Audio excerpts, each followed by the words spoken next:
YCP నేత బొత్స సత్యనారాయణ కాళ్లకు మొక్కారంటూ మంత్రి కొండపల్లి శ్రీనివాస్పై సోషల్ మీడియాలో వస్తున్న వార్తలు మాజీ మంత్రి బండారు సత్యనారాయణమూర్తి ఖండించారు. అసెంబ్లీ సమావేశాలకు వస్తున్న సమయంలో మంత్రి కొండపల్లి శ్రీనివాస్తో పాటు తాను కూడా విశాఖ ఎయిర్పోర్టుకు వెళ్ళినట్లు గుర్తు చేశారు. ఆ సమయంలో శాసనమండలి ప్రతిపక్ష నేత బొత్స సత్యనారాయణ ఎదురుపడగా మంత్రి కొండపల్లి శ్రీనివాస్ తాను నమస్కారం చేశారని వివరణ ఇచ్చారు. కావాలనే ప్రతిపక్ష నేతలు ఇలాంటి రాతలు రాయిస్తున్నారని మండిపడ్డారు.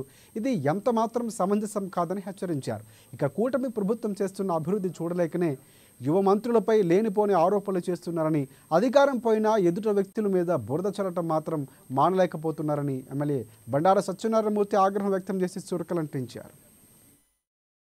యువకుడిగా రాజకీయాల్లోకి వచ్చి చంద్రబాబు నాయుడు గారు పెద్దలు రాష్ట్ర జాతీయ అధ్యక్షులు, యువ నాయకుడు, మన మానవ వనరుల శాఖ మంత్రులు, జాతీయ ప్రధాన కార్యదర్శి లోకేష్ బాబు ఆశీస్సులతో విజయనగరం జిల్లా నుంచి కొండపల్లి శ్రీనివాస్ గారు చిన్న వయసులోనే వారి ఆశీస్సులతో మంత్రి పదవి లభించి తద్వారా ప్రజలకు సేవ చేయాలని ఒక నిజాయితీ దృక్పథంతో పనిచేస్తున్న కొండపల్లి శ్రీనివాస్ గారి మీద అబోధ కల్పనలు చేస్తూ కొన్ని పత్రికలు, కొన్ని యూట్యూబ్ ఛానల్స్లో తప్పుడు సమాచారాన్ని ప్రజలకు అందిస్తున్నారు.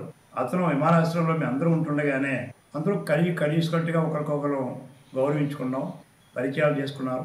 ఆ తరుణంలో ప్రతిపక్ష నాయకులు బొత్స సత్యనారాయణ గారు వస్తే ఆయన కూడా అభివాదం చేస్తూ ఆయన కూడా ప్రతి అభివాదం చేయడం జరిగింది. కానీ ఆయనకి ఏదో కాళ్ళకు ముక్కారని, ఆయన ఆశీర్వచనం తీసుకున్నాడని రకరకాల వదంతులు కొన్ని పేపర్లో, ఇంకో సూర్య పేపర్ అనుకుంటాను, అదే రకంగా కొన్ని ఛానల్స్లో అతని పైన బురద జల్లడం ఇది మంచి పద్ధతి కాదు. లేని అవాస్తవాలైన వార్తలు, లేనటువంటి దుష్ప్రచారాన్ని, ఎవరో లేని అక్కడ ఎయిర్పోర్ట్లో ఉన్నది శాసనసభ్యులు మాత్రమే.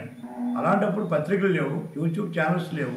అలాంటి తరుణంలో కొండపల్లి శ్రీనివాస్ గారు సాష్టాంగ నమస్కారం చేశారనో, కాళ్ళకు దండం పెట్టారనో ఈ రకమైనటువంటి తప్పుడు వార్తలు చేసి ఒక యువకుడి పైన ఒక నూతనంగా రాజకీయాల్లోకి వచ్చి పైకి రావాలని ఆశతో పనిచేస్తున్న విశాఖ దృక్పథంతో కొండపల్లి శ్రీనివాస్ గారు పెంచిన అబోధ కల్పనని ఖండిస్తున్నాను. అలాంటి తప్పుడు ప్రచారం చేయొద్దని, లేనిపోయిన అబోధ కల్పనలు కల్పించొద్దని నేను ఆ మీడియాకి కానీ ఆ పేపర్లకు కానీ చెప్తూ మరొకసారి